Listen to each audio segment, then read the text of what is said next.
వెంకటేశ్వరునికి దేశవ్యాప్తంగా ఉన్న ప్రజలు వాళ్ళు కానుకగా సమర్పించిన స్థిరాస్తుల్ని అమ్మకూడదు అని చెప్పి ఒక కమిటీ వేసి 2020వ సంవత్సరంలో నిర్ణయం తీసుకొని ఆ వెంకటేశ్వరునికి ఉండాలి, ఆ వెంకటేశ్వరుని దర్శించడానికి వచ్చిన భక్తులకు ఉపయోగపడాలని చెప్పి మేము ఒక నిర్ణయం తీసుకొని అమలు చేయడం జరుగుతుంది. మీరు ఎందుకు చేయలేకపోయారు? అయితే రాష్ట్రం అభివృద్ధి అయిపోద్దా? అభివృద్ధి అయ్యిద్దా అంటే ఆస్తులు అమ్ముకొని మీ ఆస్తులుగా మార్చుకోవాలనుకున్నారా? మా జాగ్రత్తగా మాట్లాడాలి. జాగ్రత్తగా మాట్లాడుతున్నామండి, మేము జాగ్రత్తగానే మాట్లాడుతున్నాము.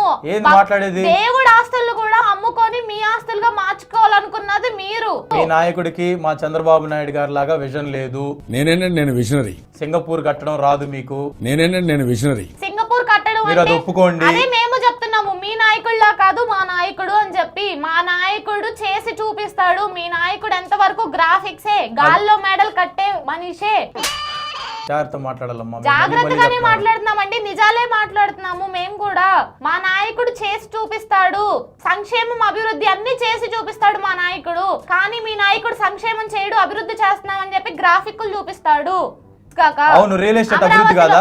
అమరావతిలో కడతాము, రాజధాని కడతామని చెప్పి గ్రాఫిక్స్ చూపించారు. ఇంకేం చేశారు మీరు? తిరుపతి గురించి మాట్లాడుతుంటే మళ్ళీ మీరు అమరావతికి అడిగిపోతారు. ప్రతిదీ గ్రాఫిక్సే చూపిస్తారు, ఎక్కడైనా రియల్ ఎస్టేటే చేస్తారని చెప్తున్నామండి. అదేనండి చెప్తుంది. ఆస్తుల గురించి మీరు అసలు జియో ఎందుకు తీసుకురాలేదు? ఏ రోజైనా ఆలోచన వచ్చిందా మీకు? కనీసం చాలా తప్పుగా మాట్లాడుతున్నారు. తప్పుగా మాట్లాడటమే ఉంది. ఆ దేవునికి సమర్పించుకున్న ఆస్తుల్ని మీరు దోచుకు తిన్నారు. కాము కూర్చుంటావేంది బోల్సెట్టి? ఏదో ఒకటి మాట్లాడొచ్చు కదా. నవ్వు ఆపుకుంటున్నావు కదరా. సపోర్ట్ టీం మాకు తీసుకొచ్చింది ఎందుకు ఇక్కడికి? అసలు అక్కడ తప్పు మీ వెనకాల పెట్టుకొని మీరేం మాట్లాడతారు? ప్రతిసారి దీనింటి ఏమిట్రా? ఇక్కడే కదండి డబ్బులు తీసుకుని కాము కూర్చోమన్నాడు. ఇప్పుడు నువ్వు ఏమన్నా? ఇక్కడే కదండి డబ్బులు తీసుకుని కాము కూర్చోమన్నాడు. మాట్లాడు, టీవీలో ఎట్టండి చెప్పకూడదు. కానీ సపోర్ట్ టీం నువ్వు మాట్లాడు, ఏదో ఒకటి చెప్పు. ఏమైంది? అది చూడు మనం ఎట్ట మాట్లాడుతున్నాం, మేము భూములు తిన్నామని చెప్తుంది. ఎక్కడ తినలేదు, ఎక్కడ తినలేదు, ఎక్కడ తినలేదు. మీరు గ్రాఫిక్స్ చూపించడం కాదు, నిజం చేసి చూపించారా? గ్రాఫికల్ రిప్రజెంటేషన్ కాదు, ప్రజలకి గ్రాఫికల్ రిప్రజెంటేషన్ అవసరం లేదు, అభివృద్ధి చేసి చూపించాలి. అవునండి, అభివృద్ధి ఇప్పుడు అయిపోద్ది. ఇంకొక 20 సంవత్సరాలు బట్టి ఏంటి 20 సంవత్సరాలు? 40 సంవత్సరాల నుంచి రాజకీయాల్లో ఉన్నారు కదా, 14 సంవత్సరాలు సీఎం గా చేశారు. ఏం కట్టి ఓకే ఇంకేం చేశారు చెప్పండి. మీ హయాంలో తిరుపతి రిలీజ్ చేసాం మేము. ఏం శ్వేతపత్రం? టీటీడీ ఆస్తులకి సంబంధించిన శ్వేతపత్రం రిలీజ్ చేసాము. రిలీజ్ చేయలేదు. వెబ్సైట్ ఉంది చూడండి, ఫస్ట్ టీటీడీ దేవస్థానం వెబ్సైట్ లో ఉంటాయి చూడండి. చదువుకోమనేది అందుకే. ఎంతవరకు ప్యాకేజీలు తీసుకొని కూర్చుంటే కాదు, దోచుకు తినాలనే ఆలోచనతోనే కదా మీరు శ్వేతపత్రం రిలీజ్ చేయలేదు. ఆడ మనిషి కాబట్టి కాముకుంటున్నాను. ఏంటి నిజాలు మాట్లాడితే మీరు నిజానికి ఆన్సర్ చేయలేక మీరు ఆడ మనిషి అది ఇదని చెప్పి తప్పించుకుంటారేంటి?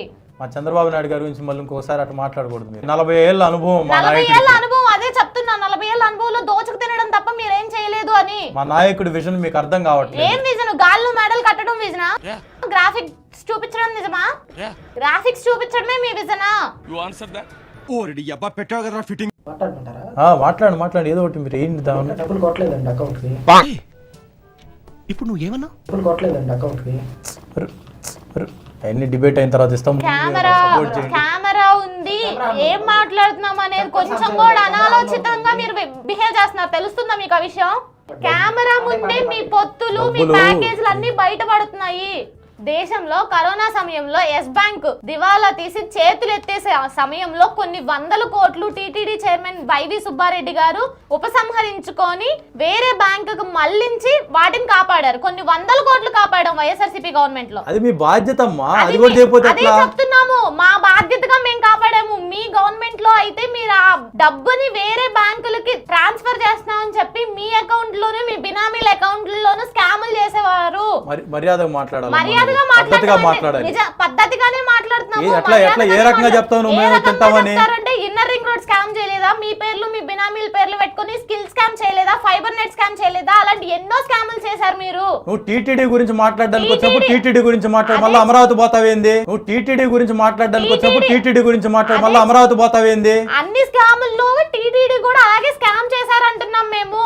ఎట్లమ్మా? ఏ రకంగా నిర్ధారిస్తావు తల్లి నువ్వు? ఏ రకంగా నిర్ధారిస్తావు అంటే ఇది ఒక చిన్న స్కామ్ కాదు కదా మీకు. అన్ని స్కాములు చేసిన మీకు ఇది ఒక చిన్న విషయం. టీటీడీ విషయంలో కూడా మీరు అలాగే స్కాములు చేసేవారు. మా ప్రభుత్వం కాబట్టి అన్ని 100 కోట్లని మేము కాపాడగలిగాం. అదే తల్లి, నేను మీ బాధ్యత అంటున్నాను. అది మా బాధ్యతగా మేము కాపాడాం. మీ గవర్నమెంట్ ఉండుంటే మీరు మీ ఆస్తులుగా మార్చుకునేవారు, వాటిని మీ బ్యాంక్ అకౌంట్ లో వేసుకునేవారు. అలా వేసుకొని మీ చంద్రబాబు నాయుడు గారు వెళ్ళారు. నన్నేమన్నాను కానీ మా నాయకుడిని ఏమనకూడదు. మీ నాయకుడిని ఏమనకూడదు అంటే ఆ స్కామ్లన్నిటికీ పైగా నువ్వు టీటీడీ గురించి మాట్లాడడానికి వచ్చి మళ్ళా inner ring road scam, skill scam అయ్యి అని ఏదో మాట్లాడతావేంది? స్కామ్లు అంటేనే గుర్తొచ్చేది మీ నాయకుడు. ఏంటి స్కాముల గురించి మాట్లాడగానే సిగ్నల్ కట్ అయిపోయిందా సాంబశివరావు గారు? మీకు సిగ్నల్ కట్ అయిపోయిందా? స్కాముల గురించి మాట్లాడగానే ఆల్రెడీ స్కాముల్లోనే మీ నాయకుడు జైలుకి వెళ్ళాడు. ఇంకా సిగ్గు రాలేదు మీకు? హలో, మీకు అసలే వినపడదండి, ఎందుకంటే మీరు పొత్తులో ఉన్నారు. మీకే వినిపిస్తాయి, మాట్లాడాల్సి వచ్చిందని. పొగడాల్సిన మీరు ఈ గవర్నమెంట్ అభివృద్ధి లేదు, రాష్ట్రం నాశనం చేస్తున్నారు. ఈ గవర్నమెంట్ వచ్చినాక ఏం చేస్తున్నారు? టీటీడీకి ఇంత ఉపయోగపడేలా చేసింది. టీడీపీ ప్రభుత్వ హయాంలో దోచుకు తిన్నా రాష్ట్రం నాశనం చేస్తా. ఇంకా అసలు ఏం మాట్లాడుతున్నారు?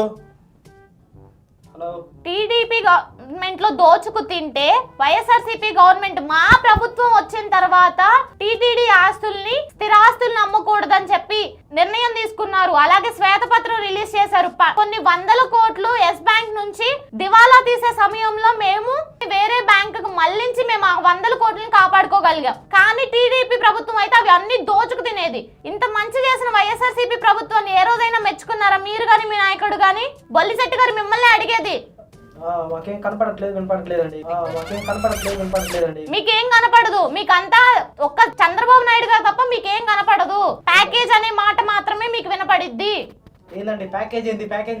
ప్యాకేజే కదా మరి. ఏందో ఇవిడ ఇందాక కూడా చంద్రబాబు గురించి అంటుంది. ప్యాకేజే కదా మరి. మీరు ప్యాకేజ్ తీసుకున్నారు కాబట్టి ఈ ప్రభుత్వం ఇన్ని మంచి పనులు చేస్తే ఏ రోజైనా మీరు పొగిడారా?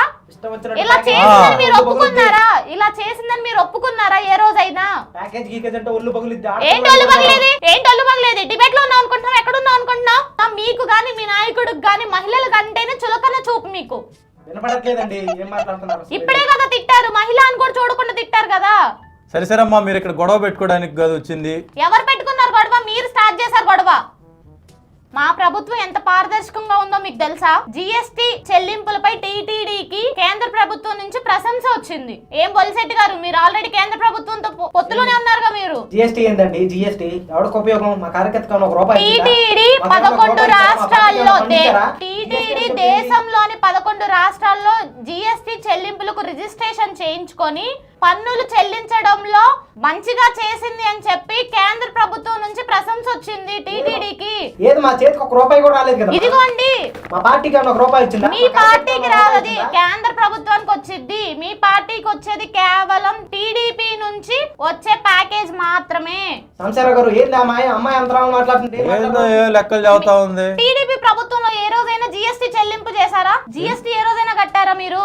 భక్తుల్ని భయాందోళనకు గురి చేస్తున్నారు. కానీ మీ ప్రభుత్వంలో ఆ స్వామివారికి సమర్పించుకున్న కానుకల్ని మీరు మీ ప్రభుత్వ అధికారులు కూర్చోబెట్టి ఆడిట్ చేయించి మీరు దోచుకు తినేవాళ్ళు. కానీ మా ప్రభుత్వం వచ్చిన తర్వాత రాష్ట్ర ప్రభుత్వ అధికారులకు సంబంధం లేదు. వాళ్ళు కాదు ఆడిట్ చేయాల్సింది, కేంద్ర ప్రభుత్వ అధికారులు చేయాలి, వాళ్ళతో చేయిద్దాము అని నిర్ణయం తీసుకున్న ప్రభుత్వం మాది. అర్థం పర్థం లేకుండా మాట్లాడు. ఎవడురా నువ్వు? దేశంలోని అత్యున్నత సంస్థ అయిన కాగ్ అనే సంస్థకి ఆడిటింగ్ ఇవ్వాలి అని చెప్పి నిర్ణయం తీసుకున్న ప్రభుత్వం మాది. కాగేందండి? కాగు కాగ్ అంటే controller audit general. Controller audit general అనే సంస్థ ఎంతో పారదర్శకంగా ఒక స్టేట్ జిఎస్టీ, ఏ స్టేట్ జిఎస్టీ ఎంత కడుతుంది, అన్ని చెల్లింపులపై ఒక దేశానికి వచ్చే జిఎస్టీ అయినా, ఒక స్టేట్ జిఎస్టీ అయినా చెల్లింపుల గురించి పారదర్శకంగా రిపోర్ట్ ఇచ్చే సంస్థ అది.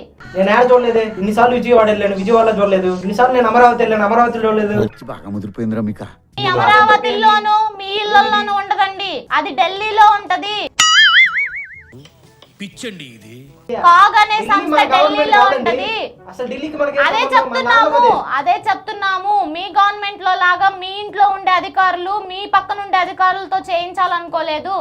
సెంట్రల్ అధికారులతో చేయించాలి, కేంద్ర అధికారులు చేయాలి అని చెప్పి నిర్ణయం, డేర్ అండ్ డాషింగ్ నిర్ణయం తీసుకున్నావు జగన్మోహన్ రెడ్డి గారు. ఎంతవరకు మీ ప్రభుత్వ అధికారులతో చేయించి మీరు దోచుకు తిన్నారే తప్ప మీ ఎప్పుడు స్వామి వారికి వచ్చినట్టు ఇవ్వలేదు మీరు మీ ప్రభుత్వ హయాంలో. ఇంత వైఎస్ఆర్సీపీ ప్రభుత్వం, మా ప్రభుత్వం వచ్చిన తర్వాత స్వామి వారికి వచ్చినట్టు ఇవ్వాలి, భక్తులకు ఉపయోగపడేలాగా చేయాలి, అన్ని ఇంత మంచి నిర్ణయాలు తీసుకుంటే వచ్చిన భక్తుల్ని సైతం భయాందోళనకు గురి చేయాలని చెప్పి చూస్తున్నారు మీరు. ఎన్ని కాదమ్మా, ఏదో ఒకటి చేసి మేము మీ నెక్స్ట్ ప్రభుత్వ అధికారంలోకి హయాంలో వస్తాము. దోచుకు తిని ఈ ప్రభుత్వం మీద బురద జల్లుతుంది. మీరు భక్తుల్ని భయాందోళనకు గురి చేస్తున్నారు. మీకు ఆ విషయం తెలుస్తుందా? మా పవన్ కళ్యాణ్ 2 లక్షల పుస్తకాలు చదివారు, ఆయన కన్నా మీకు ఎక్కువ తెలుసా? ఏంటంటే అటు నుంచి కాగాలి ఏంటో సొల్లు మాట్లాడి చెప్తా ఉన్నారు మీరు. 2 లక్షల పుస్తకాలు చదివిన మీకు కాగ్ ఆడిట్ అనే సంస్థ ఉందని కూడా తెలియదు మీకు. చెప్పారులే ఏదో ఒకటి ఓవరకు నోరు తిరిగి మాట్లాడి చెప్తా ఉన్నారు. అది మీరు. నేను ఈ రోజు కేవలం మా ప్రభుత్వం వచ్చినాక టీటీడీ ఎకనామీ గురించి మాత్రమే మాట్లాడాను. నెక్స్ట్ డిబేట్ లో టీటీడీ ఇన్ఫ్రాస్ట్రక్చర్ కోసం ఏం చేశాము, ఎన్ని గుడులు కట్టాము, మేము గోమాతలకి ఏం చేశాము, ఎకనామీకి ఏం చేశాము, భక్తులకి మేమేం చేశాము అనేది ఆధారాలతో సహా నేను వచ్చి మిమ్మల్ని డిబేట్ లో కూర్చుంటా. మీకు దమ్ము ధైర్యం ఉంటే మీ నాయకుడిని లెక్కలు అడిగి మీరు తెచ్చుకోండి, మీరు ఏం చేశారనేది తెచ్చుకోండి, చెప్పండి. మీరు సింగపూర్ ఎంతవరకు కట్టావు అది చెప్పమ్మా. నువ్వు సింగపూర్ కాదు, టీటీడీకి మీరేం చేశారో చెప్పండి. టీటీడీ అంటావు, నువ్వు సింగపూర్ కట్టావు లేదా చెప్పు. సింగపూర్ కట్టడం అంటే మీరు గ్రాఫిక్స్ లో చూపించారు, దాటి నుంచి అరస్తా ఉంది. చూపించారా మీరు? మేము గ్రాఫిక్స్ చూపించే బ్యాచ్ కాదండి మాది, మేము అభివృద్ధి చేసి చూపిస్తామండి. మేము విజన్ లేదు, పాడు లేదు, ఎంతసేపు అదే టీటీలో చెప్తున్నాము. మీ విజన్ తో మీరు ఎంతవరకు దోచుకు తిని మీ ఆస్తిని కూడబెట్టుకుంటారు మీరు. మేము అలాంటి వాళ్ళం కాదు. సాంబశివరావు గారు, నేను మీకే ఛాలెంజ్ విసురుతున్నా. బొల్లిశెట్టి గారు, మీరు కూడా ఒక్క చంద్రబాబు నాయుడు గారికి భజన చేయడమే తప్ప మీరేమీ చేయలేదండి. బొల్లిశెట్టి గారు, మీరు గాని మీ నాయుడు గాని చెప్తున్నాము మీరు మీ నాయకుడు చంద్రబాబు నాయుడు గారికి టీడీపీకి భజన చేస్తానే ఉన్నారు కానీ దోచుకు తిన్నప్పుడు దోచుకు తిన్నారని చెప్పలేదు. ఈ ప్రభుత్వం అభివృద్ధి చేసింది, భక్తులకి ఇంత చేసింది అన్నప్పుడు మీరు ఏ రోజైనా చేశారని చెప్పి ఒప్పుకున్నారా మీరు?